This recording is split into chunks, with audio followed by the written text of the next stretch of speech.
자, 오늘 우리가 파헤쳐볼 기업은요, 무려 반세기 역사를 가진 업계의 선구자인데 지금은 동전주라는 아주 아슬아슬한 위치에 서 있는 곳입니다. 바로 KPM 테크인데요. 아니, 50년 기술 명가가 어쩌다가 이런 상황까지 오게 된 걸까요?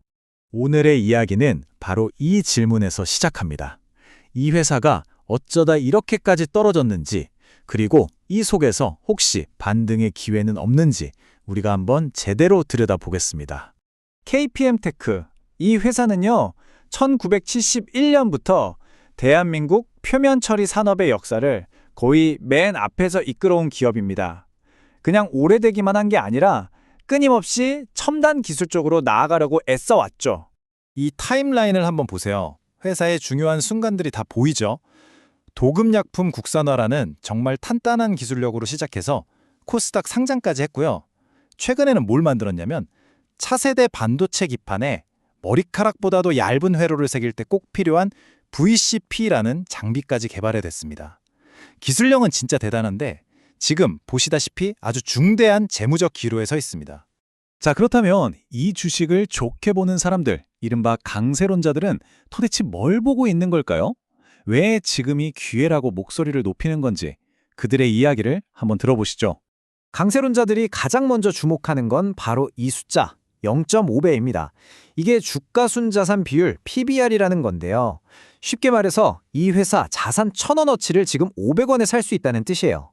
가치 투자 관점에서 보면 이건 말도 안 되는 수준의 저평가 상태라는 아주 강력한 신호죠. 단순히 싸다는 것 말고도 믿는 구석이 또 있습니다. 그 중에서도 가장 강력한 한 방이 바로 자회사 SBTL 첨단 소재의 IPO, 즉 기업 공개입니다. 일본이 거의 독점하고 있던 배터리 파우치 필름을 국산화하는 데 성공한 회사거든요. 이 자회사가 상장만 성공하면 KPM테크의 가치는 정말 완전히 달라질 수 있습니다. 이 표를 보시면 그림이 더 명확해져요. 2차 전지 쪽에서는 IPO라는 큰 호재가 기다리고 있고 본업인 표면 처리 사업도 아까 말씀드린 첨단 장비 덕에 좋아질 수 있고요. 여기에 바이오 투자까지 성공하면 그야말로 금상첨화죠. 이렇게 여러 성장 엔진을 가지고 있는 겁니다. 그런데 말이죠. 이렇게 좋은 얘기만 가득한데 주가는 왜 동전주 신세를 못 면하고 있을까요? 동전에도 양면이 있듯이 이제부터는 우리가 외면하면 안 되는 아주 중요한 위험 신호들을 냉정하게 짚어보겠습니다. 약세론자들이 지적하는 건 딱 하나입니다.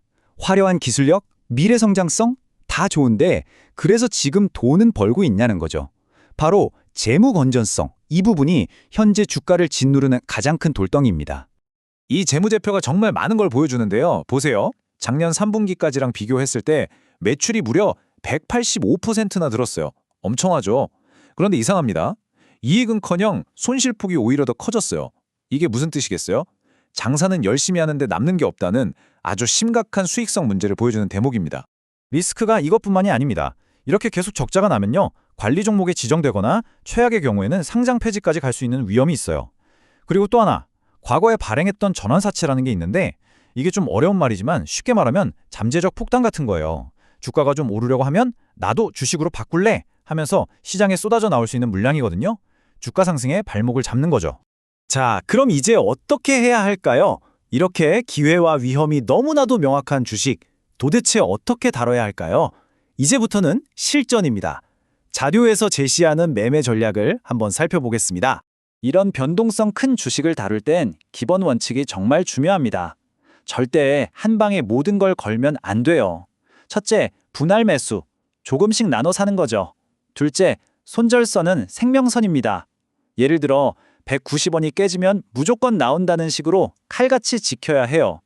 마지막으로 IPO 같은 큰 뉴스가 터질 때를 타이밍으로 활용하는 겁니다. 여러분의 투자 스타일에 따라서 전략도 달라져야겠죠?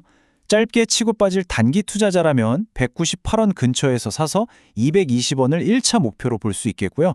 좀 길게 한 1년 정도 보신다면 200원 아래에서 모아서 300원, 380원을 노려볼 수 있습니다. 정말 이 회사의 가치를 믿는 장기 투자자라면 500원 이상까지도 볼 수 있겠죠.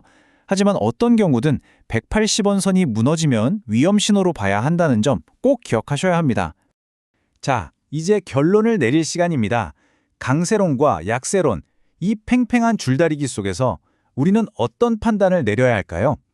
KPM테크는 과연 숨겨진 보석일까요? 아니면 투자자를 유혹하는 위험한 함정일까요?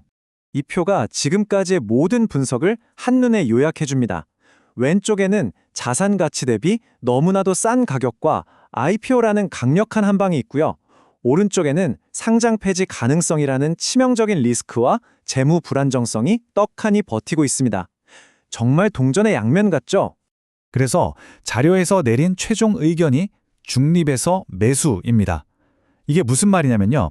이거 좋아. 지금 당장 사. 이게 절대 아니고요. 계속 지켜보다가 흑자 전환 같은 확실한 신호가 보일 때 선별적으로 들어가라는 뜻입니다. 그러니까 초보 투자자가 섣불리 달려들 종목은 아니라는 거죠. 결국 가장 중요한 핵심은 딱 하나입니다. 숫자로 증명해야 합니다. 그 대단한 기술력, 엄청난 잠재력 다 좋은데 그래서 그걸로 진짜 돈을 버는 걸 보여줘야 한다는 거죠. 흑자 전환. 강세론의 모든 긍정적인 시나리오는 바로 이 흑자 전환에 성공하느냐에 달려 있습니다. 극심한 저평가라는 달콤한 유혹과 상장 폐지라는 살벌한 리스크, 그 아슬아슬한 경계선 위에서 여러분의 선택은 무엇입니까? 오늘 저희 분석이 여러분의 현명한 판단에 조금이나마 도움이 되었으면 좋겠습니다.